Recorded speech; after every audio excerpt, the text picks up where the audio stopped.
దేవునికి స్తోత్రం. చాలా సంతోషం. ఈరోజు మార్తమ్మ గారిని జ్ఞాపకం చేసుకుంటూ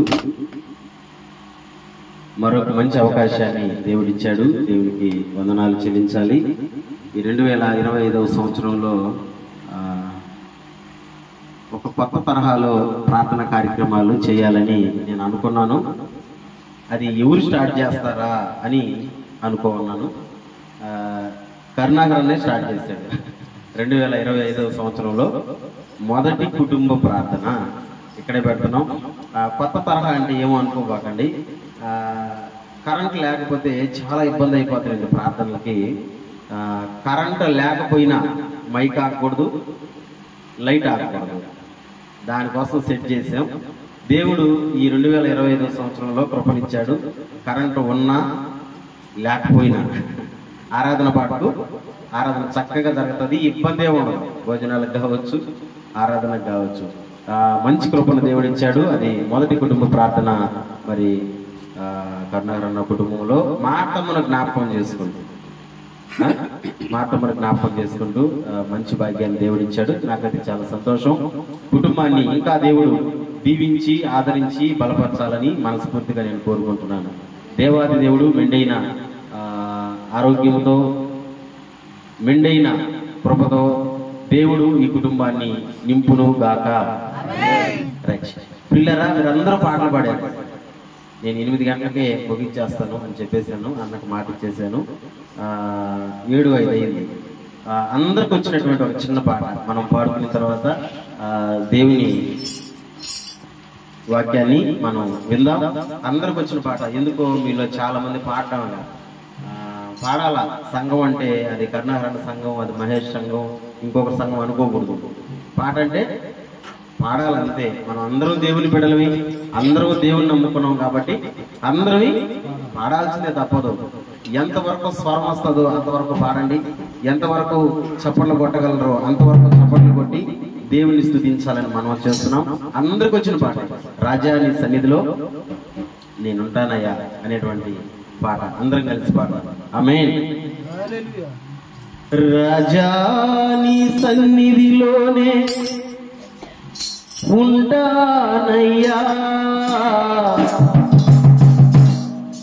మనసారా ఆరాధిస్తూ బ్రతికేస్తానయ్యా.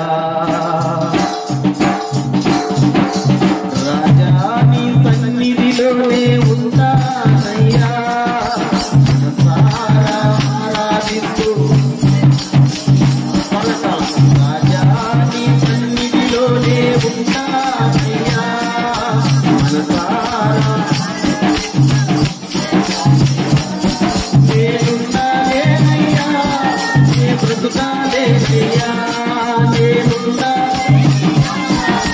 బ్రతుకాలేనయ్యా, నీవే లేకుండా నేనుండాలేనయ్యా, తోడే నీవే లేకుండా నేనుండాలేనయ్యా, తోడే లేకుండా నీ బ్రతుకాలేనయ్యా. రాజా నీ సన్నిధిలోనే మనసారా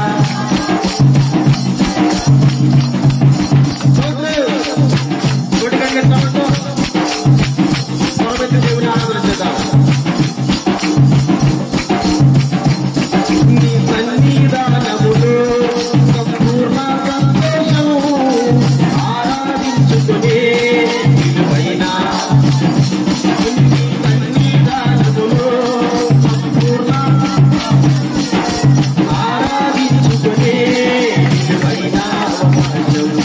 కోల్పోయినా నాకు ఇచ్చుటకు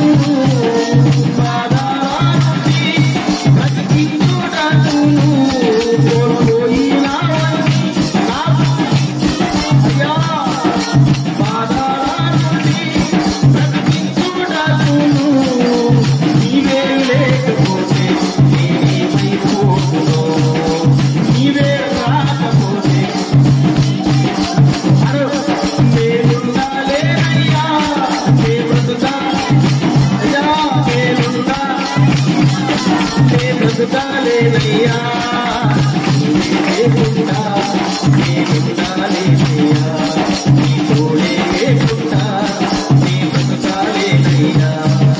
రాజా నీ సన్నిధిలోనే మనసారా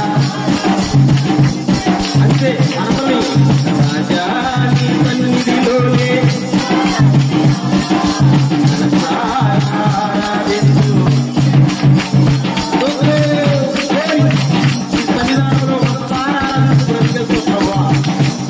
సన్నిధానంలోనే సంతోషం ఉన్నది ఆయన. మన ద్వారా సమర్పణ సుధితో ఒంటరి తోడు నన్ను విడిచిన మనుషులెల్లరూ నన్ను తప్పు పట్టిన, ఒంటరి తోడు నన్ను మనుషులెల్లరూ నన్ను తప్పు పట్టిన, ఒంటరి వాడే 1000 మంది అన్నావు, నేను నాకులే భయపడకు అన్నావు, ఒంటరి నేను నాకులే భయపడకు అన్నావు, నేనంటే నీకు మహిమా యేసయ్యా, నేనంటే నీకు ఎంత నేనున్నానేనయ్యా, నేనున్నానేనయ్యా,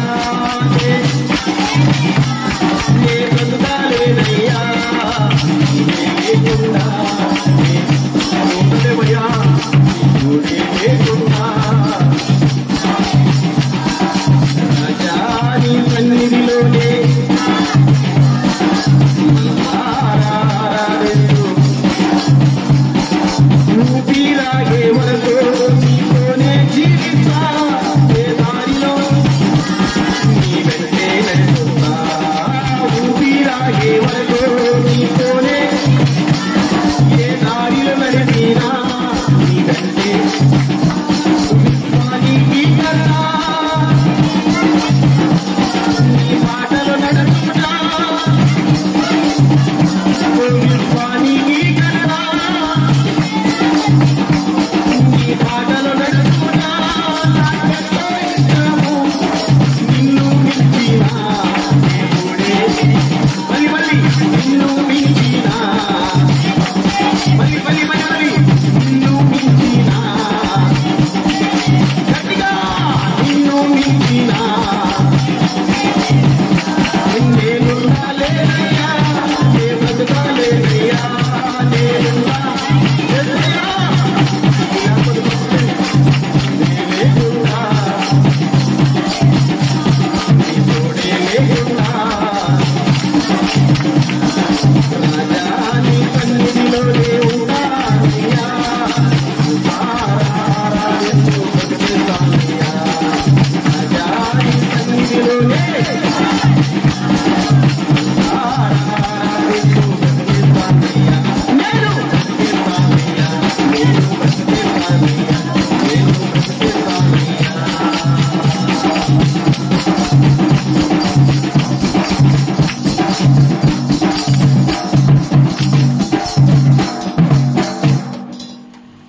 అవును ప్రభా, మనసారా నిన్ను స్తుతిస్తూ బ్రతికేస్తాం నాయనా, నీకు కృతజ్ఞతలు స్తోత్రాలు. ఈ దినమందు మీరు మాతో మాట్లాడి బలపరచమని, ఈ మాటలు వింటున్న ప్రతి బిడ్డను కూడా దీవించి బలపరిచి పంపించమని మా ప్రభు అయిన యేసయ్య నామములో మనల్ని సన్నిధిలో పెట్టి అడిగి పొందుకొని ఉన్నాము తండ్రి, ఆమేన్. బైబిల్ తెరవని ఒక మాట చూడండి.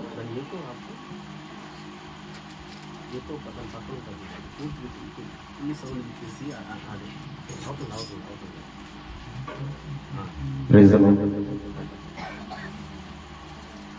మీకు చలి పడుతుందా, ఉక్క పడుతుందా? ఫ్యాన్ ఆపేసుకున్నా ఆపిండి, అదొక గుర్రు అంటుంది. ఆపి కాసేపు చావడ పోస్తే బాగుంటుంది. ఆపిండి. కీర్తనల గ్రంథం ఒక మాట చూద్దాం. ఆపినాను సూపర్, డిస్టర్బెన్స్ లేకుండా ఉంటుంది మంచిగా. చూడండి, బైబిల్ ఉన్న వాళ్ళందరూ చూడండి. కీర్తనలు గ్రంథం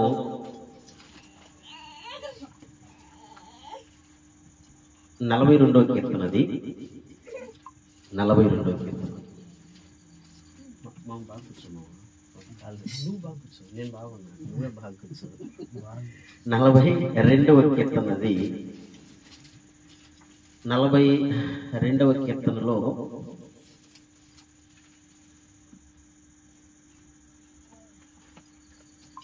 1, 2, 3 వచనాలు చూద్దాం. 1, 2, 3 వచనాలు చూద్దాం. దుప్పి నీటి వాగుల కొరకు ఆశపడినట్లు దేవా నీ కొరకు నా ప్రాణము ఆశపడుతున్నది. నా ప్రాణము దేవుని కొరకు తృష్ణగొనుచున్నది. జీవము గల దేవుని కొరకు తృష్ణగొనుచున్నది. దేవుని సన్నిధికి నేను ఎప్పుడు వచ్చేదను, ఆయన సన్నిధిని నేను ఎప్పుడు కనబడేదను. నీ దేవుడు ఏమాయనని వారు నిత్యము నాతో అనుచుండగా రాత్రింపగల్లో నా కన్నీళ్లు నాకు అన్నపానములాయెను. దేవుడు ఈ మాటలను మన వినికిడిలో దీవించునుగాక. దేవుడు మనందరితో మాట్లాడునుగాక. గట్టిగా చెప్పండి, దేవునికి స్తోత్రం. మరొక పర్యాయం కూడి వచ్చినటువంటి వాళ్లకు, ఈ కార్యక్రమం చూస్తున్న అందరికీ ప్రభు అయిన యేసయ్య నామములో శుభాభివందనాలు. అందరికి వందనాలు. నాన్న చాలా జాగ్రత్తగా, వాక్యానికి ఇబ్బంది పెట్టకుండా, డిస్టర్బెన్స్ లేకుండా చాలా జాగ్రత్తగా వినండి. ఒక దేవుని నమ్ముకున్నటువంటి ఒక బిడ్డ లేకపోతే ఒక విశ్వాసి, దేవుని నమ్ముకున్నటువంటి ఎవరైనా సరే ఎలా ఉండాలి అనేది మనం చదువుకున్నాం. ఎవరైనా, నువ్వు సేవకుడువైనా, సేవకురాలువైనా, విశ్వాసివైనా, సంఘ పెద్దవైనా, నువ్వు ఎవరివైనా సరే దేవుణ్ణి నమ్ముకుంటే వాళ్ళు ఎలా ఉండాలి, ఎలా ఉండాలి చూడండి. మొదటి వచనం ఎలా ఉండాలి? దుప్పి నీటి వాగుల కొరకు ఆశపడినట్లు దేవా నీ కొరకు నా ప్రాణము ఆశపడుతున్నది. ప్రతి విశ్వాసికి, అంటే దేవుణ్ణి నమ్ముకున్నటువంటి ప్రతి ఒక్కరికి ఆశ ఉండాలంట. ఏముండాలంట? గట్టిగా చెప్పాలా? ఏముండాలంట? ఆశలు లేని మనుషులు ఎవరు ఉండాలి? మనకుండే ఆశలు వేరే, అక్కడ చెప్పే ఆశలు వేరే. మనకుండే ఆశలు డబ్బులు సంపాదించాలా కదా, వస్తువులు కొనుక్కోవాలా, మంచి ఇల్లు కట్టుకోవాలా, మంచి బండ్లు కొనుక్కోవాలా, లగ్జరీగా ఉండాలా. ఈ ఏంది మామూలుగా మనుషులు అందరికుండే ఆశలు. కానీ కీర్తనాకారుడు ఏమంటున్నాడో తెలుసా? నాకు కూడా ఆశ ఉంది అంటే ఆయనకు కూడా ఆశ ఉందంట. ఏం ఆశ అంటే దుప్పి నీటి వాగుల కొరకు, అంటే నీళ్ల మీద చాలా విపరీతమైనటువంటి ఆశ దుప్పికి. ఆ దుప్పితో పోల్చుకుంటున్నాడు. దుప్పి ఏ విధంగా నీటి వాగుల కొరకు ఆశపడుతుందో అంట. 2వ లైన్ అంటాడు చూడండి, దేవా నీ కొరకు నా ప్రాణము. ఇది ఇది ఇది ఇది దేవుని నమ్ముకున్నటువంటి బిడ్డలకు, ప్రతి క్రైస్తవుడికి ఉండాల్సిన ఆశ ఏంటి? ఆశ దేవా నీ కొరకు. అంటే ఎవరి కొరకు? దేవుని కొరకు. మనం దేవుని కొరకు ఆశ ఉండాలంట. మనం దేవుని కొరకు మాట్లాడుతున్నారు. దేవుని కొరకు ఈ రోజున చాలా మంది దేవుడు అంటేనే నిరాశ. అమ్మో పాడుతున్నంట, అమ్మో పోవాలంట. ఎంత నిరాశ చూడండి. అది ఇంకెక్కడికైనా పోవాలంటే ఎంత హుషారుగా ఉంటారో. మీకు ఒక విషయం చెప్పనా? పెళ్లికి పోవాలని చెప్పండి, ఎంత ఆశ ఉంటుంది వాళ్ళకి. రేపు పెళ్లి ఎంతోసామని అన్నారు అనుకో, రాత్రి నిద్రపోకుండా రెడీ అవుతాం. రేపు ప్రార్థన అన్నాం అనుకో, ఆ ప్రార్థన టైంకి జరుగుతాం. అంటే ఆశ. కానీ ప్రతి క్రైస్తవుడికి ఉండాల్సిన ఆశ ఏంటో తెలుసా? ఈ కీర్తనకారుడు అంటున్నాడు, దేవా నీ కొరకు నా ప్రాణము ఆశగా ఉన్నది. కింద లైన్ చూడండి, కింద లైన్, నా ప్రాణము దేవుని కొరకు తృష్ణగునుచున్నది.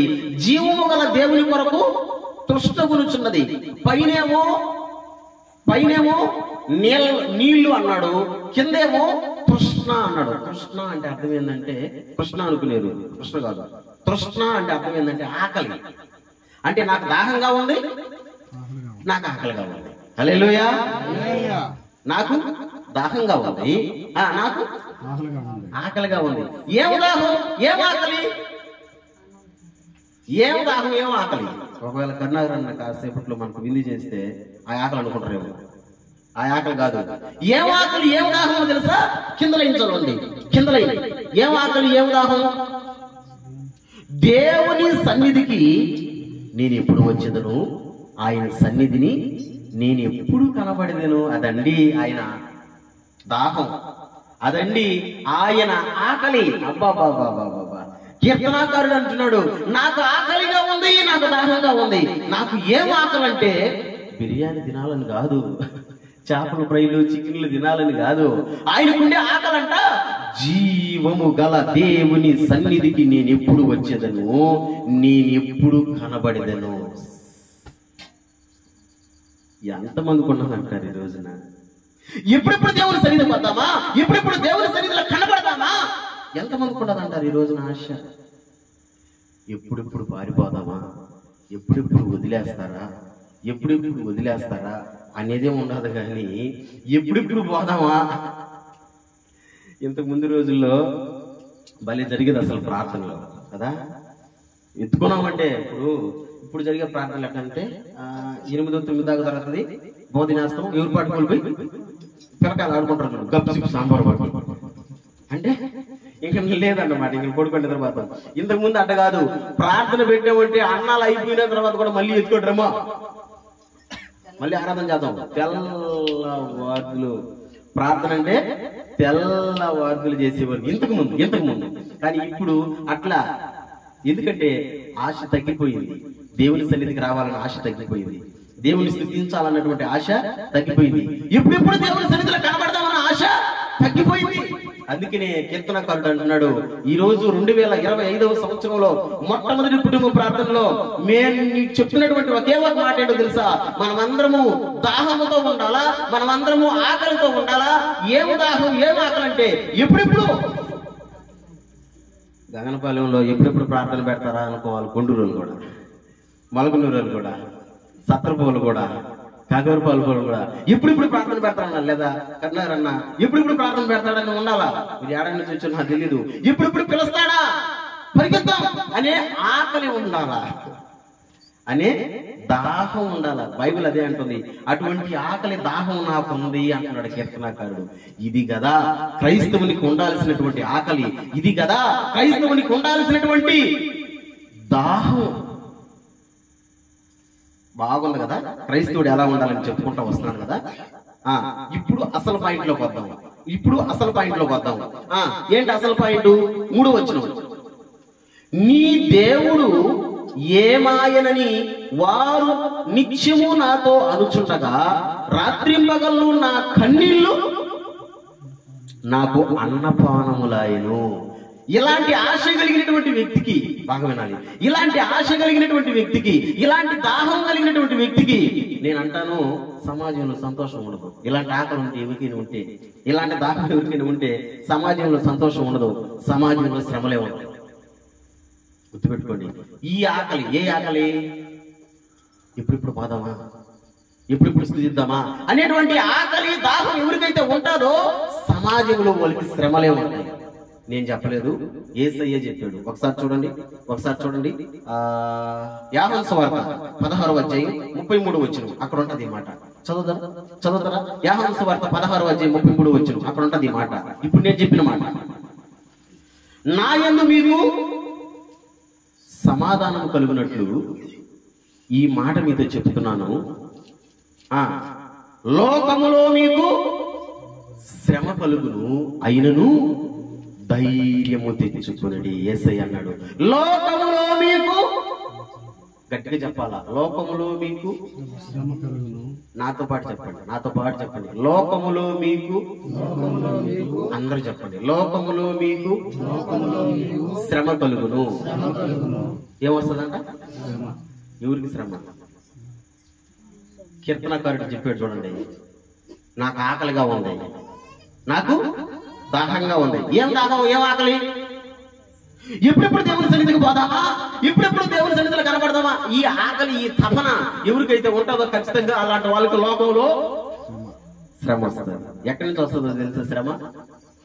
ఎక్కడి నుంచి వస్తుందో శ్రమ? ఏబు గ్రంథం చూడండి, యోబు గ్రంథం చూడండి, ఒక మాట చూద్దాం. యోబు గ్రంథం 5వ అధ్యాయం 6వ వచనం. యోబు గ్రంథం 5వ అధ్యాయం 6వ వచనం. నాన్న చదువురా, ఊరికి నువ్వు చదువుతావు, నేను మాట్లాడుతున్నా. యోబు గ్రంథం 5వ అధ్యాయం 6వ వచనం. శ్రమ అయ్యా ధూళిలో నుంచి పుట్టదు, బాధ అది ధూళిలో నుంచి భూమిలో నుంచి రావంట. శ్రమలో బాధలో ధూళిలో నుండి భూమిలో నుంచి రావంట. మరి ఎట్టొస్తాయి? కీర్తనాకారుడికి శ్రమ వచ్చింది. ఆ శ్రమను గురించినటువంటి 3వ వచనం చెప్తున్నాడు. ఏమని చెప్తున్నాడు? కీర్తనాకారుడికి వచ్చిన శ్రమ ఏంటంటే చుట్టుపక్కల ఉన్నటువంటి వాళ్ళు ఖచ్చితంగా అతన్ని అడుగున్నారు, అతన్ని గుచ్చి మాట్లాడున్నారు. ఏమని మాట్లాడారంటే 3వ వచనం చూడండి. నీ దేవుడు ఏమాయను అంటే దేవుని నమ్ముకున్నటువంటి మనం, దేవుడు అంటే ఆకలితో ఉన్నటువంటి మనం, దేవుడు అంటే దాహంతో ఉన్నటువంటి మనకు శ్రమలు వచ్చినప్పుడు పక్కన వాళ్ళు అడిగే మాట ఇది. పక్కన వాళ్ళు అడిగే మాట ఏం మాట? నీ దేవుడు ఏమాయను. ఏడున్నారా నీ దేవుడా? దాహం చిన్న దాహం కాదు. ఏం దాహం? వీడికి చిన్న ఆకలి కాదు. ఏం ఆకలి? ఏసీ కాడికి పోవాలని, మందిరం కాడికి పోవాలని. అంత ఆకలితో ఉన్నావు కదంటారా నువ్వు, అంత దాహంతో ఉన్నావు కదంటారా నువ్వు. ఇప్పుడు నీకు శ్రమ వచ్చింది. ఈ శ్రమలో మళ్ళీ రాశారు కదా, నీ దేవుడు ఏమాయ. ఎన్నిసార్లు అడతారు తెలుసా మనల్ని కదా. మనకు వచ్చే శ్రమలు రకరకాల శ్రమలు వస్తాయి. యేసు ప్రభు చెప్పినట్టు రకరకాల శ్రమలు వస్తాయి. గాల్లో నుంచి, ధూళిలో నుంచి, భూమిలో నుంచి రావు. ఎక్కడి నుంచి వస్తాయంటే మనుషుల ద్వారానే అనేక రకాలైనటువంటి శ్రమలు వస్తాయి. శ్రమలు వచ్చినప్పుడు వాళ్ళు అడగతారు. బయట నుంచి వచ్చే శ్రమలు ఒక ఎత్తు అయితే, మనుషుల దగ్గర నుంచి వచ్చేటువంటి శ్రమలు ఇంకా భయంకరమైన శ్రమ. అందులో ఇలాంటి మాటలు అడగతారు చూడండి. ఎలాంటి మాటలు? నీ దేవుడు ఏమాయను. ఏడున్నాడు రండి దేవుడా. మొన్న మధ్యన నేను హాస్పిటల్కి వెళ్ళా. జ్వరం వచ్చింది. ఇంజక్షన్ ఇచ్చుకోవద్దామని హాస్పిటల్ దగ్గరికి వెళ్ళా. క్యూలో నిలబడుకోమన్నా. ఒక రెడ్డి గారు వచ్చాడు, నాకు తెలిసిన రెడ్డి గారు. వచ్చి నా సైజ్ వస్తాయి, నువ్వు కూడా వచ్చావా నన్ను ఏమో నేను రాకూడదా ఇక్కడికి? నువ్వు పాస్టర్ కదా, చూడండి నీకు నీ దేవుడు ఉన్నాడు కదా. చూడండి నేను పాస్టర్ బాగా రాదా అంటే రాకూడదు. ఒళ్ళెక్క రాకూడదు.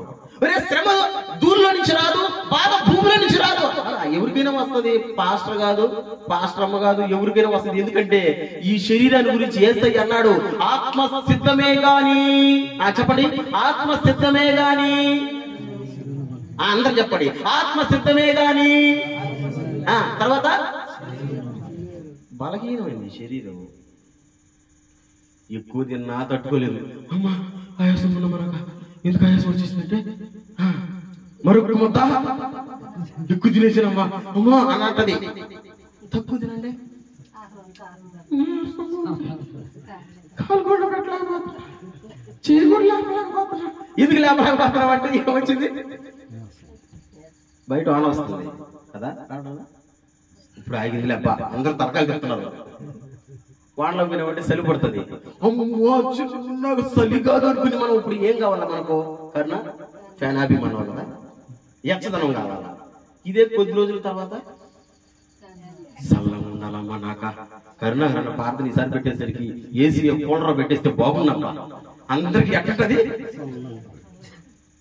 ఇట్ట చలికి తట్టుకోలేదు, అటు వానకి తట్టుకోలేదు, ఇటు ఎక్కువ తిన్న తట్టుకోలేదు, ఇటు తక్కువ తిన్న తట్టుకోలేదు అస్సలు. అందుకని యేసయ్య అన్నాడు, ఆత్మ సిద్ధమే గాని శరీరం బలహీనం.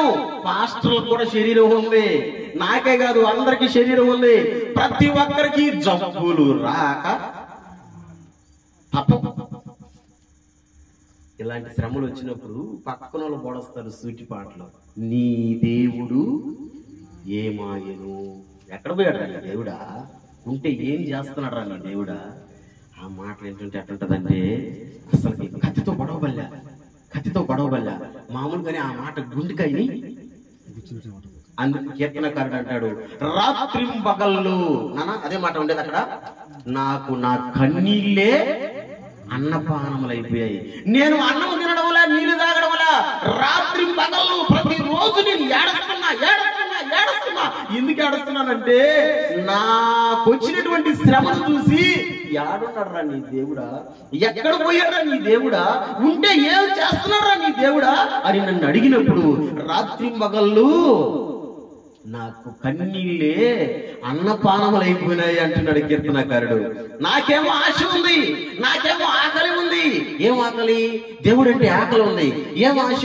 దేవుని సన్నిధికి పోవాలని ఆశ ఉంది. కానీ నాకు శ్రమలు వచ్చినప్పుడు పక్కన అడుగుతున్నటువంటి నీ దేవుడు ఏమైపోయాడు రా అన్నప్పుడు నాకు ఎట్టయిపోతుందో తెలుసా?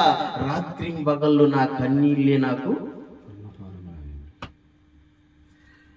మేము పాస్టర్ ట్రైనింగ్ చేసేటప్పుడు అక్కడ ఒక పాట రాశారు, ఓళ్ళే రాసి మాకు ఇచ్చారు, ఒక కట్టమని, రాగం కట్టమని. మేమేమైనా సంగీత పరులు, రాగం కట్టేదానికి మా వల్ల కాల. కానీ ఒక పాస్టర్ గారు భలే వగ్గట్టేశాడు, ఏంటో తెలుసా? ఈ కష్టాల గురించి, బాధల గురించి. అంటే మనం కూడా అప్పుడప్పుడు పాట పాడుతూ ఉంటుందని, ఎవరికి చెప్పాలి నా బాధలు. ఇది ఒకసారి ఆ చిన్న పల్లవి. ఎవరికి చెప్పాలి నా బాధలు, ఏమని చెప్పాలి నా రోదనలు.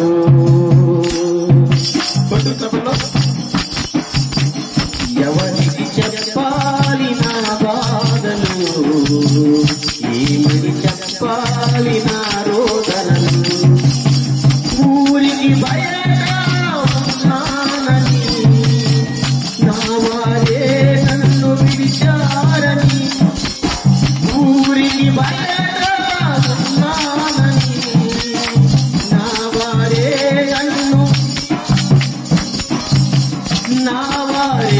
నన్ను విడిచారని. ఎవరికి ఏమని.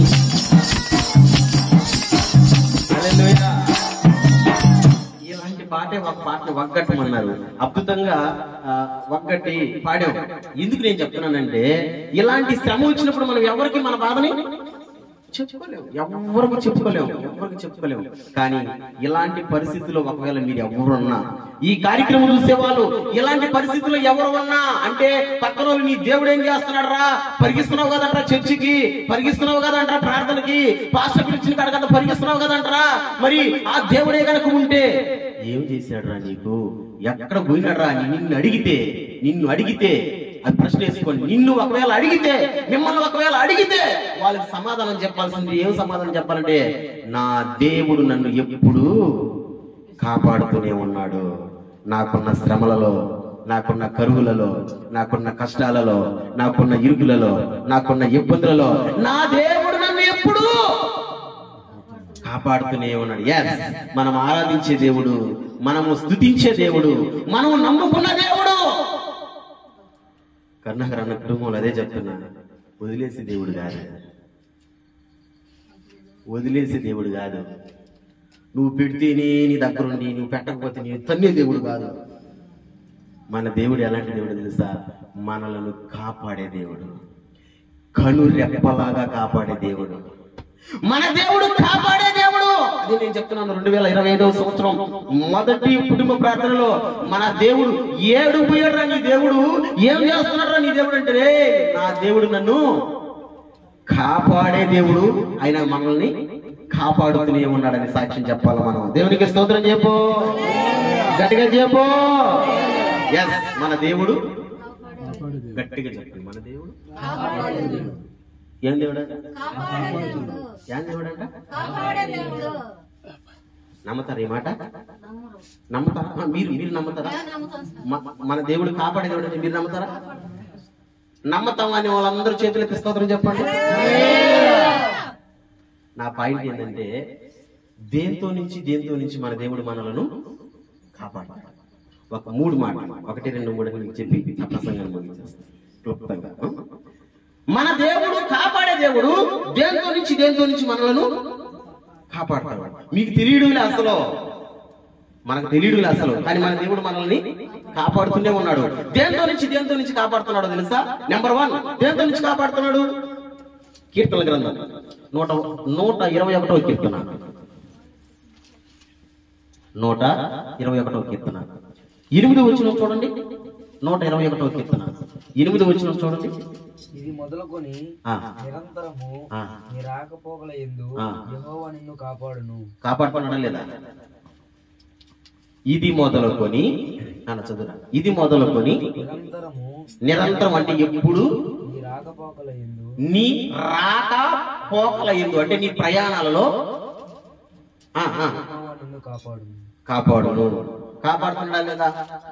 మన ప్రయాణాల్లో కాపాడుతున్నాడా లేదా? మనకు తెలియదు ఆ విషయం. ఆయన కాపాడుతున్నాడు కాబట్టి కదా వస్తున్నాం. చెప్పడం లేదు.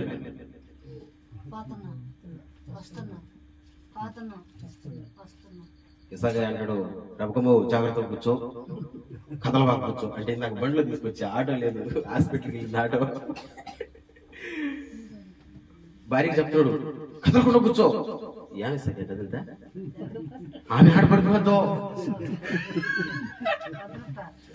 పడిపోతే దెబ్బలు తగులుతాయేమో. అదేదో విచిత్రంగా అందరం కాడ స్పీడ్ బ్రేకర్ కాడ పడిపోయి తూగి పడిపోయి చచ్చిపోయింది పాపం. చచ్చిపోయింది స్పీడ్ బ్రేకర్ కాడే. నేను నవ్వుకుంటా వస్తున్నా, కూర్చుంటదిలే. దేవుడు అలా కాపాడే దేవుడు, ప్రయాణాలలో కాపాడే దేవుడు. నేను అంటాను, మహేష్ అనేవాడు బ్రతుకున్నాడంటే, మహేష్ అనేవాడు తిరుగుతున్నాడంటే, నేను తిరుగుతున్నానంటే నిజంగా నా ప్రయాణాలలో దేవుడు కాపాడుతుంటే నేను బ్రతుకుతున్నా. నేను పోతున్నా వస్తున్నా, అర్ధరాత్రి కూడా తిరిగేవాడిని నేను, మామూలుగా కాదు. ఏ గోసామంలో తిరుగుతుంటా, ఏ టైం అంటే ఆ టైము, ఎనీ టైం తిరుగుతూనే ఉంటా బండుల్లో. నేను చాలా సార్లు ఒక ప్రశ్న వేసుకుంటా, ఒక్క రోజు అయినా బండి తోలకుండా అంటే ప్రయాణం చేయకుండా ఉండాలని. కుదరడంలే, ఏదో బండి ఎక్కాల్సిందే, తిరగాల్సిందే. కానీ ఏంటి, దేవుడే గనక కాపాడకపోతే ఇప్పుడు చిన్న మాట మీకు చెప్తున్నా, శ్మశానంలో ఒక పిట్ట తిరుగుతుంటది నాన్న, ఒక పిట్ట అరస్తుంటది, గుర్తుందా? ఏం పిట్ట అంటారు దాన్ని? జీలపిట్ట. గీలపిట్ట ఏదో అంటారు చూడండి. బైక్ లో వస్తా ఉన్నా నైట్, కరెక్ట్ గా మా మొక్కల తోపు కాడ, పేరు మొక్కల తోపు అండి, మొక్కల తోపు కాడికి వచ్చిండా 80 స్పీడ్ ఉంది బండి. కానీ నమ్మరు జనాలు, నమ్మితే నమ్మని నమ్మకపోతే పోండి, జరిగింది చెప్తున్నా. 80 ఉంది స్పీడ్ బండిలో నేను ఒక్కడనే ఉన్నా. దానికి ఏమనిపించిందో ఏమో తెలియదు, కానీ స్పీడ్ మీద పోతున్నటువంటి బండి, స్పీడ్ మీద పోతున్నటువంటి నా తలకాయ మీద కూర్చు వాలింది, కూర్చునింది. కుడి చేత్తో యాక్సిలేటర్ పట్టుకొని ఎడం చేత్తో కొట్టేదాన్ని, కేక్ అని గీకేసేది. నేను అంటాను, ఇంకెవడన్నా పిరిగి కూడా ఏమిటి స్పాట్. రాత్రి 11:30 టైం, అసలు నాకు అర్థం కాదు ఏంటంటే, అంత స్పీడ్ మీద వస్తున్నా నా తల మీద ఎలా కూర్చోగలిగింది అది. ఇంటికి వచ్చి ఇటు చూసుకుంటే రక్తం ఉంది, చేతులకు రక్తం వస్తుంది. అంటే నేను అన్నాను, దేవుడా నేను తిరిగే ప్రయాణంలో నువ్వు లేకుండా ఉంటే దేవుడా ఈరోజు నేను చచ్చిపోయాను. నేను పోయి సురక్షితంగా వస్తున్నానంటే నా రాకపోకలలో దేవుడు నన్ను కాపాడుతున్నాడు. నన్నే కాదండి, మిమ్మల్ని కూడా కాపాడుతుంటాడు. మీరు కూడా ఎక్కడికెక్కడికో తిరుగుతుంటారు. మనం పోయి క్షేమంగా తిరిగి వస్తున్నామంటే అది మనలో ఉన్నది కాదు, దేవుడు మనల్ని కాపాడుతున్నాడు. మన రాకపోకలలో దేవుడు మనల్ని కాపాడుతున్నాడు. ఇది నువ్వు నమ్మినా నమ్మకపోయినా జగమెరిగినటువంటి సత్యం. దేవుడే కాపాడకపోతే మొన్న కర్ణాకరణ సాక్ష్యం చెప్తా, మన చర్చిలో వాళ్ళ అమ్మగారు ఆదరణపటంలో మాట అన్నాడు, నాకు భలే బాధేసింది.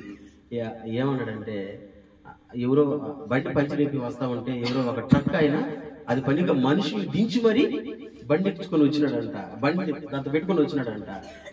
నేను అనుకుంటున్నాను, నిజంగా అక్కడ అలాంటి పరిస్థితుల్లో ఆ మనిషి సహాయం చేయకపోతే వీళ్ళ పరిస్థితి ఏంటి? కానీ దేవుడు ఏం చేస్తున్నాడు తెలుసా? నువ్వు నా పని చేస్తున్నావు కాబట్టి నేను నీ రాకపోకలో కాపాడతా నిన్ను. మన దేవుడు మన రాకపోకల్లో కాపాడే దేవుడు. ఎవరైతే ఆయన ఆశ్రయిస్తారో, ఎవరైతే ఆయన అంటే ఆకలితో ఉంటారో, ఎవరైతే ఆయన అంటే దాహంతో ఉంటారో వాళ్ళను కాపాడే దేవుడు. ఎలా కాపాడే దేవుడు అంటే రాకపోకలలో కాపాడే దేవుడు. మీకు ఒక మాట చెప్పనా? ఇశ్రాయేలు ప్రజల్ని దేవుడు నడిపించాడు కదా, ఐగుప్తు నుంచి కానానుకు నడిపించాడు కదా, 40 సంవత్సరాలు నడిపించాడు. ఎన్ని సంవత్సరాలు? నిజమేనా? ఎన్ని సంవత్సరాలు? 40 సంవత్సరాలు నడిపించాడు. 40 సంవత్సరాలు దేవుడు నడిపించినటువంటి, అంటే వాళ్ళ చేత ప్రయాణం చేయించాడు. ఆ ప్రయాణంలో వాళ్ళు లాస్ట్ పోయేంత వరకు, లాస్ట్ కి అంటే 40 సంవత్సరాల తర్వాత ఒక్క మాట చూడండి, ఒక్క మాట చూడండి. ద్వితీయోపదేశకాండం 8వ అధ్యాయం 4వ వచనం ఒకసారి చూద్దామా? ద్వితీయోపదేశకాండం 8వ అధ్యాయం 4వ వచనం ఒకసారి చూద్దామా? ఈ 40 సంవత్సరములు బాగా వినాలి. ఈ 40 సంవత్సరాలు నువ్వు వేసుకున్న బట్టలు పాతగలలేదు, పాతవైపోలేదు. నీ కాలు ఏమైపోలేదంట? 40 సంవత్సరాలు దేవుడు వాళ్ళని నడిపిస్తానంట. ఈ 40 సంవత్సరాలు ఫస్ట్ మాట చదువునా? ఫస్ట్ మాట ఏంటి? 40 సంవత్సరాలు. ఈ 40 సంవత్సరాలు నువ్వు వేసుకున్న బట్టలు పాతవైపోలేదు. ఎన్ని సంవత్సరాలు? 7 సంవత్సరాలు. ఐగుప్తులు వేసుకున్న షర్టు ఎక్కడ దాకేసుకుపోయారు? కనాను దాకేసుకుపోయారు. మాయలేదంటే, పాతమైపోలేదంటే. మీరు గమనించండి, మనకి ఏదైనా పండగ వస్తుందంటే ముందు ఏం కొనుక్కుంటాం? ఏం కొట్లు? రాణి ఒకటే ఉంటాం. ఏం కొట్లు అంటే ముందు సంవత్సరం ఉన్న కొట్లు అంటే సంవత్సరానికే పాతవైపోయా, ఒక నెలకే పాతవైపోతాయి అంతే, అయిపోవా? కానీ 40 సంవత్సరాలు పాతవైపోలేదంటే 40 సంవత్సరాలు. ఇంకొక మాట రాశారు, నీ కాలు వాయిలేదు. మిమ్మల్ని అందరం నిలబెట్టి 3 గంటల సేపు ప్రార్థన చేపిస్తాం మీ చేత. ప్రార్థన చేయబల్లా మనం అందరం జాలీగా మా శ్రీనివాస సత్రం దాకా మా సంఘం ఉండదు, అక్కడ నడిచిపోతామా? పాను 22 కిలోమీటర్లు, రాను 22 కిలోమీటర్లు, 22 44 లేదు. పోయేస్తామా? కరుణ పదమా? ఒకవేళ మీరు బలవంతంగా వచ్చినా కాళ్ళు వాచిపోయినైనా, కాళ్ళు పనికిరావు నాయనా, ఎందుకు పనికొస్తాయి ఈ కాళ్ళ? ఏంది శ్రీనివాసత్రం పోయిస్తేనే 40 సంవత్సరాలు నడిచారు. ఎందుకంటే ఆ ప్రయాణం అంతట్లో కూడా దేవుడు వాళ్ళని కాపాడుతూ ఉన్నాడు కనుక వాళ్ళకి వేసుకున్న షర్ట్ కాదు కదా, కాలు కూడా వాయలేదు. దేవుడు అంటాడు, నేను అలాగా మిమ్మల్ని మీ ప్రయాణంలో కాపాడతా. ప్రభా కాపాడతావా? కాపాడుతున్నాను బాబు, కాపాడుతున్నాను కాబట్టే ఈ కుటుంబ ప్రార్థనకు వచ్చారు, కాపాడుతున్నాను కాబట్టే ఆరాధిస్తున్నారు, కాపాడుతున్నాను కాబట్టే దేవుని స్తుతిస్తున్నారు. ఇది వాస్తవం. మన దేవుడు కాపాడే దేవుడు. స్తోత్రము చెప్పండి. దేంతో కాపాడే దేవుడు? మన రాకపోకల్లో. నిజమేనా? కాపాడుతున్నాడు అంటారా? క్లారిటీ వచ్చిందా? సెకండ్, దేంతో కాపాడే దేవుడు? దేంతో కాపాడే దేవుడు? కీర్తన గ్రంథం 97వ కీర్తన 10వ వచనం చూద్దాం. 97వ కీర్తన 10వ వచనం చూద్దాం. రెండవది, దేంతో కాపాడే దేవుడు? 97వ కీర్తన 10వ వచనం.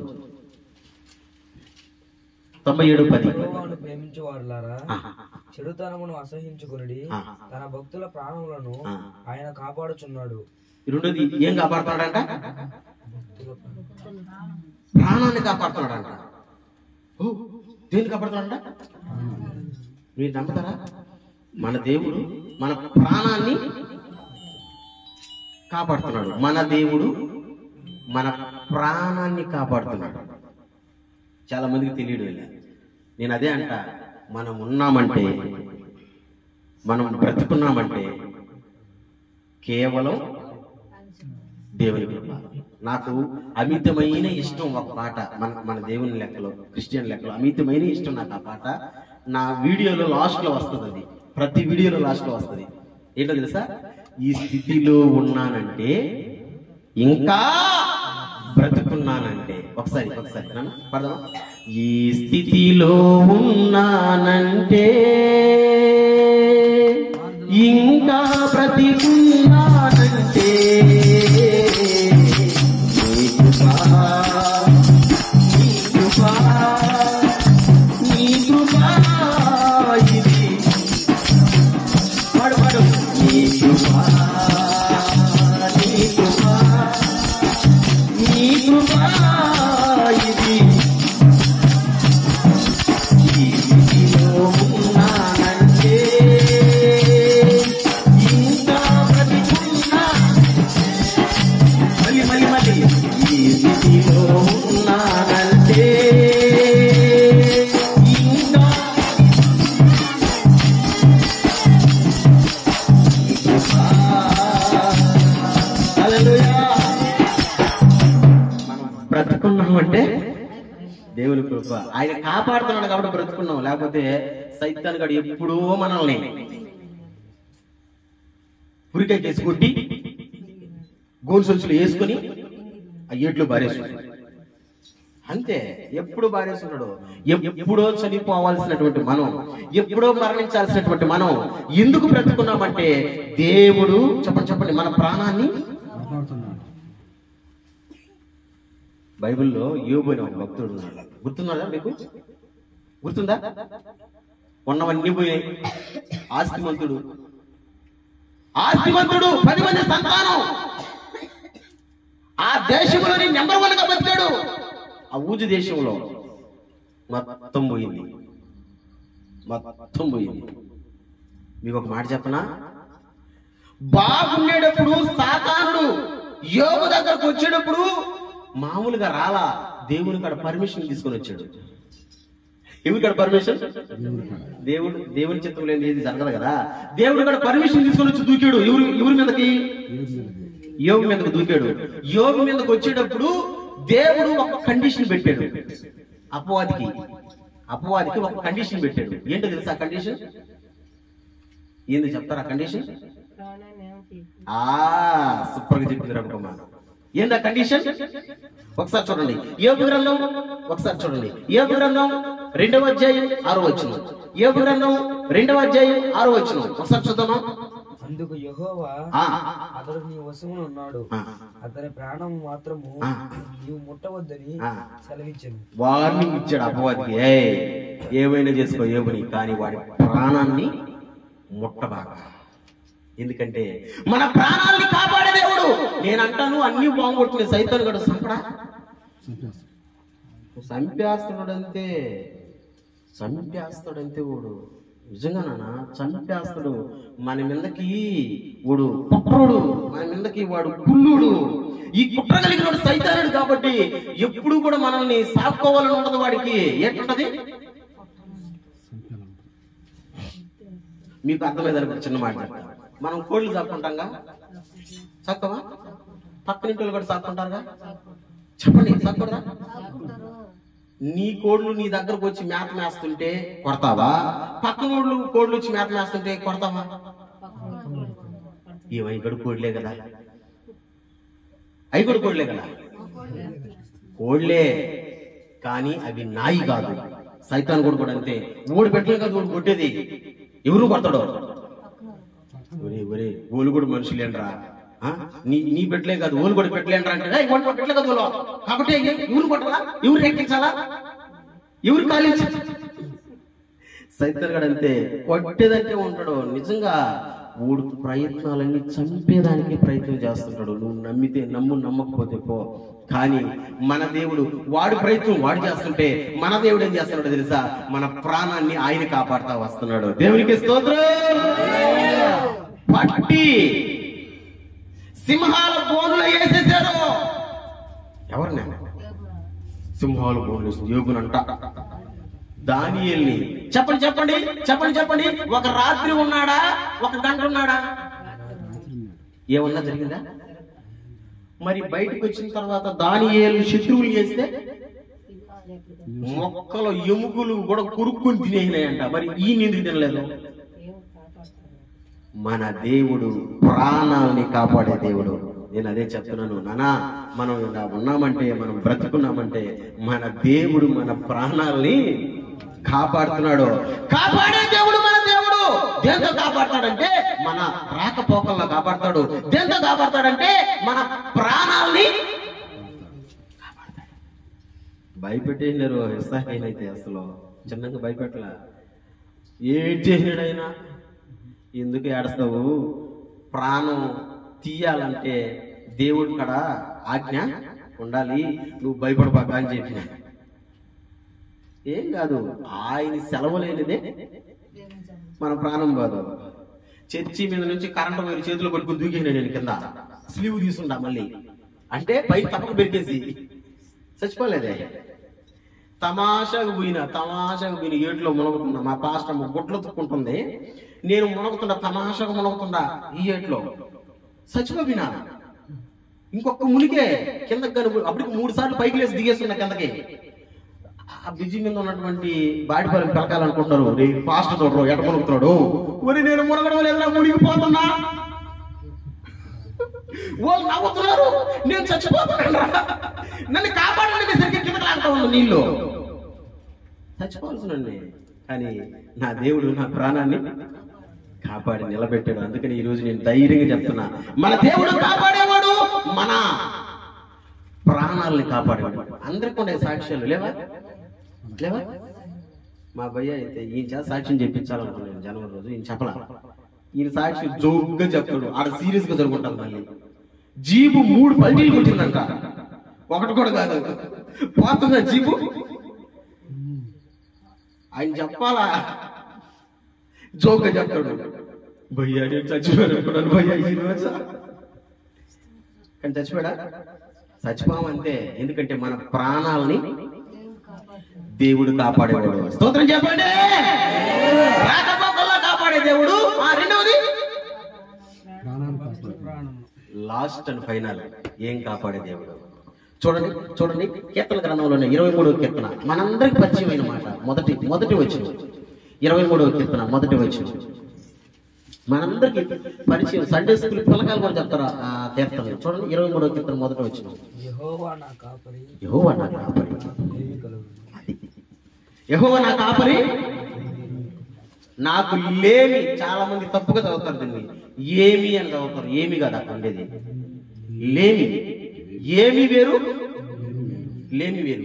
లేమి కలగదు అంటే నాకు కొరత ఉండదు అని అర్థం. దేవుడు నా కాపరి. చెప్పండి. నాకు లేమి కలగదంటే నాకు కొరత ఉండదు, కుదువు ఉండదు, నాకు కొరత ఉండదు. అంటే మన దేవుడు కాపాడే దేవుడు. ఎలా కాపాడే దేవుడు అంటే మన అవసరతలు మనకు ఇచ్చి మనలను కాపాడే దేవుడు.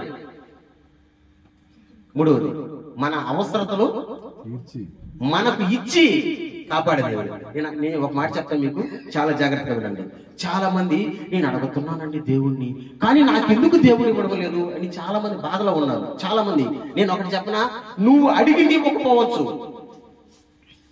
అది ఇస్తే దాని వెనక ఏం జరుగుతుందో నీకు తెలియదు, నాకు తెలియదు. ఎవరికి తెలుసు? అందుకని కొన్ని మనకి ఇవ్వడు దేవుడు, అడిగినా కానీ ఇవ్వడు. ఒకవేళ నువ్వు అడిగింది ఇవ్వకపోయినా, చాలా జాగ్రత్తగా ఉండండి, నువ్వు అడిగింది ఇవ్వకపోయినా నీకు అవసరమైనది మాత్రం ఖచ్చితంగా ఇస్తాడు. మళ్ళీ చెప్పనా, నీవు అడిగింది ఇవ్వకపోయినా నీకు అవసరమైనది ఖచ్చితంగా ఇస్తాడు. నీకు ఏది అవసరమో మన అవసరతలు ఎరిగినటువంటి దేవుడు. యెహోవా నా కాపరి, నాకు లేమి కలుగదు అంటే నాకు కుదువు లేదు. నా అవసరతలను తీర్చే దేవుడు, నా అవసరతలను తీర్చి నన్ను కాపాడే దేవుడు. ఎస్, మన అవసరతలను తీర్చేటువంటి దేవుడు మన దేవుడు. ఆసామసి కాదు. చాలా మందికి తెలియడంలో ఈ విషయం, చాలా మందికి అర్థం కావడంలో ఈ విషయం. దేవుణ్ణి నమ్ముకుంటున్నారు కానీ, ఏదో ప్రార్థనకు వస్తున్నారు కానీ, ఏదో అన్నట్టుగా ఉన్నారు కానీ మన దేవుడు ఎలాంటి వాడు అన్న విషయం తెలియడంలే. అందుకని నేను చెప్తున్నాను, మన దేవుడు మనకు అవసరతలను తీర్చి మనలను కాపాడే దేవుడు. ఆయనే గనక మన అవసరతలు తీర్చకపోతే ఎవరు తీరుస్తారు చెప్పండి? ఆయన ఇవ్వకపోతే ఇంకెవరు ఇస్తారు? ఇస్తారా? హీరో ఆయన ఇప్పిస్తే ఇస్తారు కానీ ఆయన ఇవ్వకపోతే ఎవరు? మీరు చెప్పండి. దేవుడు దేవుడు ఇవ్వకుండా పక్కకు పోయి 10 రూపాయలు తీసుకురండి చూద్దాం. డబ్బులు కాడ మనుషులు మారిపోతారు బా, నిజంగానే. అన్నలు డబ్బులు మారిపోతారు, అక్కల చెల్లెళ్ళు మారిపోతారు, బంధుమిత్రులు మారిపోతారు, తన్నుకుంటారు, పుడుచుకుంటారు. నీకు నాకు చెల్లి అంటారు డబ్బులు కాడ. ఎవరు కానీ ఇవ్వాలంటే ఎవరు ఇవ్వాలా? ఆయన చెప్తే నోరు మూసుకుని అంటాడు ఆయన. పని చేయాలి. ఆయన చెప్తే సచ్చినట్టు ఇవ్వాల్సిందే. నేను ఇస్తానయ్యా, నేను ఇస్తా. ఎందుకంటే నేను కాదు ఇచ్చేది, ఎవరో ఆయన చెప్పాడు కాబట్టి. మన అవసరతలు ఎరిగినటువంటి దేవుడు, ఎన్నో అవసరాలు తీర్చినటువంటి దేవుడు. అసలు బైబిల్లో మీరందరూ ఒక మాటని గుర్తు పెట్టుకోవాలా. చాలా మంచి మాట. నేను అంటాను, ఏదో ఒక పాస్టర్ ఒక మాట చెప్తుంటాడు, ₹1,00,00,000 మాటని. ఇప్పుడు చూపించే మాట ఎన్ని రూపాయల మాట? ₹1,00,00,000 మాట. కావాలంటే మీ పక్కన రాసి పెట్టుకోండి. ₹1,00,00,000 మాట. ఒకసారి చూద్దామా? ₹1,00,00,000 మాట ఏంటని? ఫిలిప్పీ పత్రిక 4వ అధ్యాయం 19వ వచనం. ఫిలిప్పీ పత్రిక 4వ అధ్యాయం 19వ వచనం. ₹1,00,00,000 మాట ఇది బైబిల్లో. కాగా దేవుడు తన ఐశ్వర్యము చొప్పున క్రీస్తు యేసునందు మహిమలో మీ ప్రతి అవసరమును తీర్చును. అది ₹1,00,00,000 మాట. దేవుడు మన ప్రతి అవసరాన్ని తీరుస్తాడు. ప్రతి అవసరం అంటే నీకు ఏది అవసరంగా ఉందో, నాకేది అవసరంగా ఉందో, మనందరికి ఏదైతే అవసరంగా ఉందో ఖచ్చితంగా అవసరాన్ని దేవుడు. ఒక్క మాట చెప్తున్నా నన్ను బాగా. దేవుడు ఇశ్రాయేలు ప్రజలు ఆకలి అన్నప్పుడు ఆకాశం నుంచి మన్నా కురిపించాడా? ఓ మాట్లాడు. కురిపించాడా? కొలత పెట్టాడా? పెట్టలేదా? కొలత పెట్టలా? ఇప్పుడు మీరు చెప్పాలా బైబిల్ టాలెంట్ ఉందో లేదో. ఎంత కొలత పెట్టాడు?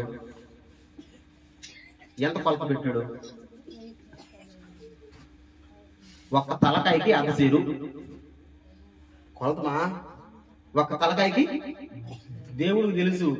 ఒక్క తలకాయి ఒక్క రోజుకి ఎంత పో తినాలా? నిజంగానే. అప్పుడే మనం ఎట్టుంటాం అంటే 3 పూట్ల కలుపులో ఒకేసారి కాదు, ఒకేసారి తినేసినారు. అప్పటికి ఒకటానికి వేసిపోదనా? అది కాదు, 3 పూట్ల కలిపి ఎంత పోతినాలా? నేను కాదు, బైబిల్ చెప్తున్నది. దేవుడు చెప్పాడు ఒక్కొక్కరికి అర్ధసేరు, ఒక్కొక్క తలకాయకి అర్ధసేరు కొలత పెట్టాడు. కొంతమంది ఏం చేశారంటే బలం ఉన్న వాళ్ళు ఎక్కువగా దాచిపెట్టుకున్నారంట, బలం లేని వాళ్ళు తక్కువగా దాచిపెట్టుకున్నారంట. అక్కడ రాసిన అద్భుతమైన మాట ఏంటో తెలుసా? ఎక్కువగా దాచిపెట్టుకున్న వాళ్ళకి కంపు కొట్టింది, తక్కువగా ఎత్తుకున్న వాళ్ళకి తక్కువ కాల. అట్ట ఓలికి ఎక్కువ కాల, ఇట్ట ఈలికి తక్కువ కాల. ఎందుకంటే మన దేవుడు ఎంత అవసరమో ఆ అవసరమే ఇస్తాడంతే. నాకు ఈరోజు రేపు ఒక 5,000 అవసరం ప్రభు అన్నాను అనుకోరే, నీకు ఎందుకు 5,000 అవసరమా? నీకు కావాల్సింది 2,000 ఆయన తెలుసు. కానీ నేను ఎంత అడిగా, కానీ నాకెంత వచ్చింది? 5,000 ఎందుకు అడిగాను? ఆశ కాదు, 2,000 దానికి 3,000 అంటే అవసరం 2,000 తీరిపోద్ది. అవసరం 2,000 తీరిపోద్ది. 3,000 నా బ్యాంక్ అంటే నాకు. దేవుడు అంటాడు నీ సంగతి పక్కన పెట్టా అబ్బాయి, ముందు అవసరం చూడు. ఏం చూడు? అదే కదా ₹1,00,00,000 మాట్లాడారు. క్రీస్తు యేసునందు మహిమలో మన దేవుడు ప్రతి అవసరం తీర్చే దేవుడు. హల్లెలూయా, హల్లెలూయా. ప్రియ సంగమా, నేను అదే చెప్తున్నా. ఒకవేళ కీర్తనాకారులాగా మిమ్మల్ని ఎవరినైనా పోసగుచ్చి నిన్ను మాట్లాడుతున్నారేమో, నువ్వు దేవుడు అని ఎగరుతున్నావు కదంటరా, ఆశతో పోతున్నావు కదంటరా, ఏమైపోయాడు నీ దేవుడు నీ కష్టాల్లో, ఏమైపోయాడు నీ దేవుడు నీ బాధల్లో, ఏం చేస్తున్నాడు నీ దేవుడు నీ బాధల్లో అని నిన్ను ఒకవేళ ఎవరు అడిగినా సరే గుండి మీద చెయ్యేసుకుని ధైర్యంతో చెప్పు, నా దేవుడు నన్ను కాపాడుతున్నాడు. నా దేవుడు నన్ను ఏం చేస్తున్నాడు? దేంతో నుంచి నెంబర్ 1 కాపాడుతాడు అంట. అక్కడే ఉండండి, మీరు బయటికి రాబాకండి. నెంబర్ 1 దేంతో కాపాడతాడు? రాకపోకల్లా కాపాడతాడు. నెంబర్ 2 దేంతో కాపాడతాడు? నా ప్రాణాన్ని కాపాడుతున్నాడు. నెంబర్ 3 దేంతో కాపాడతాడు? మన అవసరాలు తీర్చి. ఎంత అద్భుతమైన దేవుడు, ఎంత మంచి దేవుడు, ఎంత మంచి దేవుడు. అంత మంచి దేవుడు ఈరోజు మీకు చెప్తున్నాడు, నువ్వు ఆకలితో ఉండు దేవుడు అంటే, నువ్వు దాహంతో ఉండు దేవుడు అంటే.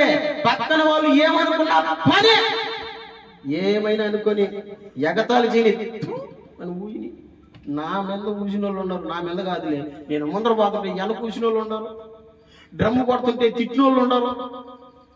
ఈడంట్రా పుట్టేది డమ్మా అని వాక్యం చెప్తుంటే ఒక 5 నిమిషాలన్నా మాట్లాడతాడా అని సటైర్ వేసిన వాళ్ళు ఉంటారు నా మీద. అంటే నేను నిలబడుకుంటే ఎంతసేపు కూడా మాట్లాడలేనంట.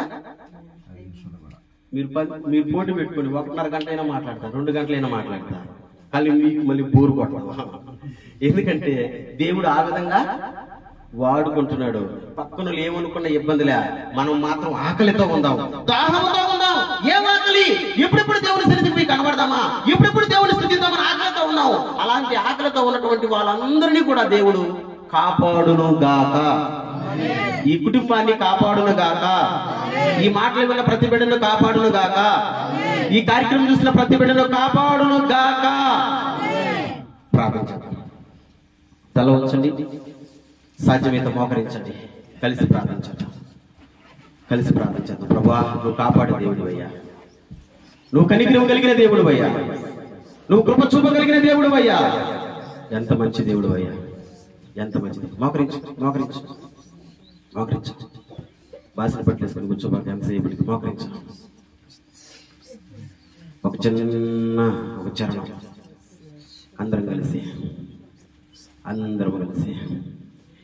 ఎంత మంచి దేవుడవయ్యా,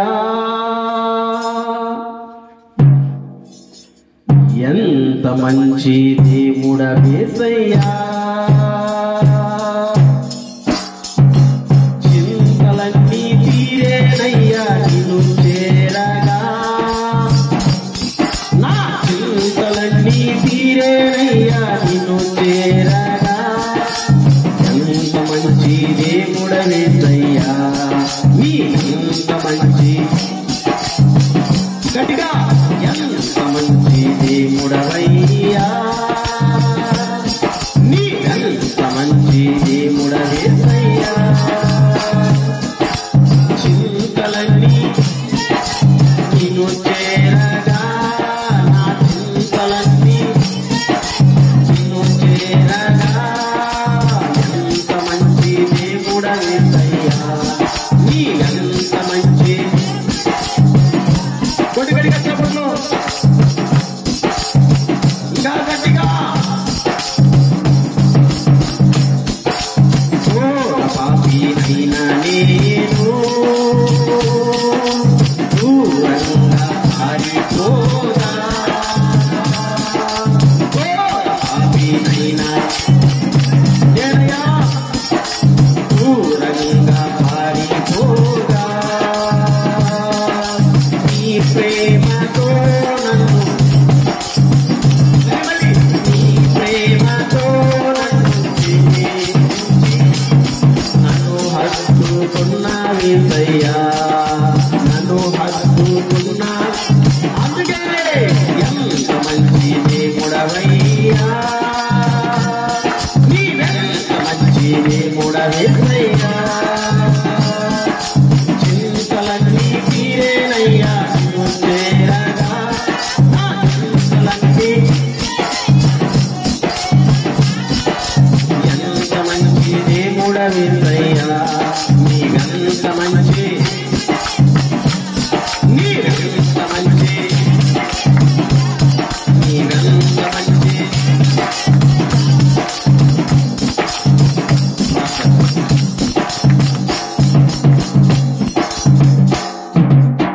మహాపరిశుద్ధుడు అయిన నా తండ్రి, ప్రేమ కలిగిన ప్రభువా, జీవాధిపతి నీకు వందనాలు, స్తోత్రాలు చెల్లిస్తున్నాను. గొప్ప దేవుడివి, ఆరాధ్య దైవానివి, అందుని బట్టి కృతజ్ఞతలు ప్రభా. ఈరోజు కరుణాకరణ కుటుంబంలో మేము చేరి ప్రభా నిన్ను స్తుతించాం.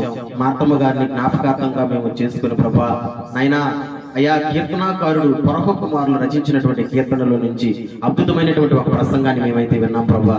దీవించండి, బలపరచండి. అవును ప్రభా, అనేక మంది మాకొచ్చిన శ్రమలలో, అయ్యా మాకొచ్చిన కష్టాలలో ఏమైపోయాడా నీ దేవుడు, ఏం చేస్తున్నాడా నీ దేవుడు అంటున్నాడు ప్రభా. మాకు కన్నీళ్ళే అన్నపానములు అయిపోతున్నాయి ఆ మాట విన్నప్పుడు ప్రభా. కానీ నా దేవుడు కాపాడే దేవుడు అని చెప్తున్నావు ప్రభా. ప్రయాణాల్లో కాపాడే దేవుడు, ప్రాణాన్ని కాపాడే దేవుడు, అవసరాలను తీర్చి కాపాడే దేవుడు. ఎంత అద్భుతమైనటువంటి దేవుడు అయ్యా, ఎంత మంచి దేవుడు అయ్యా. ఈ లోకంలో నీవు కాక మరి ఎవరున్నారు ప్రభా? ఈ లోకంలో అయ్యా నీ మంచితనం కాక మాకు ఎక్కడ ఉంది ప్రభా మంచితనం తండ్రి? ఇలాంటి అద్భుతమైనటువంటి మాటలు ఈ కుటుంబానికి అందించినందుకు నీకు స్తోత్రం. విన్న ప్రతి బిడ్డని దీవించండి, బలపరచండి. వచ్చిన ప్రతి బిడ్డని దీవించండి, బలపరచండి. నీ ఆత్మతో, నీ కృపతో, నీ కనికరమతో నింపమని ప్రార్థన చేస్తున్నాను. మరి ముఖ్యంగా కరుణాకరణ బట్టి నీకు స్తోత్రం, ఇచ్చినటువంటి సత్యమణిని బట్టి నీకు స్తోత్రం, ఇచ్చినటువంటి పిల్లలను బట్టి నీకు స్తోత్రం, ఇచ్చినటువంటి సంఘాన్ని, సేవను బట్టి నీకు స్తోత్రం. దీవించండి, బలపరచండి. ఈ 2025వ సంవత్సరంలో మెండుగా నీ బిడ్డ యొక్క సేవ నిన్న నజరేయుని యేసు నామములో దీవించబడును గాక. అతని చేతి పనులలో దేవుడు తోడుగా ఉండును గాక. అతని ప్రయాణాల్లో దేవుడు కాపాడును గాక. అతని ప్రాణములు, కుటుంబ ప్రాణములను దేవుడు కాపాడును గాక. అవసరములను తీర్చును గాక. ఎస్ మై లార్డ్, అయినా నీ బిడ్డలను దీవించండి, బలపరచండి. కుటుంబాన్ని దీవించండి, బలపరచండి. ఈ మాటలు విన్న ప్రతి బిడ్డను దీవించండి, బలపరచండి. మాకందరినీ కూడా మీరే కాపాడి రక్షించి మహిమ తెచ్చుకోమని, మా ద్వారా నీ నామానికి ఎల్లవేళలా మహిమ కలిగినట్లుగా మమ్మల్ని అందరినీ బలంగా వాడుకోనమని నిన్ను హెచ్చిస్తూ మమ్మల్ని మేము తగ్గించుకోవచ్చు. మా ప్రభువైన యేసుక్రీస్తు నామములో ఈ మనవలని నీ సన్నిధిలో పెట్టి అడిగి పొందుకొని ఉన్నాము తండ్రి. అందరూ చెప్పండి. నా ప్రాణమా యెహోవాను సన్నిధించు, నా అంతరంగంలో ఉన్న సమస్తమా ఆయన పరిశుద్ధ నామమును సేవించు. నా ప్రాణమా యెహోవాను సన్నిధించు, ఆయన చేసిన ఉపకార్యములలో దేనిని మరొకము. ఆమేన్. తండ్రి యొక్క ప్రేమయు, కుమారుని యొక్క కృపయు, పరిశుద్ధాత్మ త్రియేక దేవుని కలిగిన సహవాసం, సన్నిధి, కాపుదల కూడి వచ్చిన మనకు, కుటుంబ ప్రార్థన పెట్టుకున్నటువంటి బిడ్డలకు, ఈ కార్యక్రమం చూసిన విన్న ప్రతి బిడ్డకు, సర్వలోక పరిశుద్ధులకు ఇప్పుడు ఎప్పుడు సదాకాలం దేవుడే తోడుగా ఉండి తన కృపల ముందుకు నడిపించును గాక. ఆమేన్. అందరూ చెప్తాం హల్లెలూయా. యేసుక్రీస్తు మహారాజ్కి, రానైన రక్షకునికి, పాపుల విమోచకునికి హల్లెలూయా.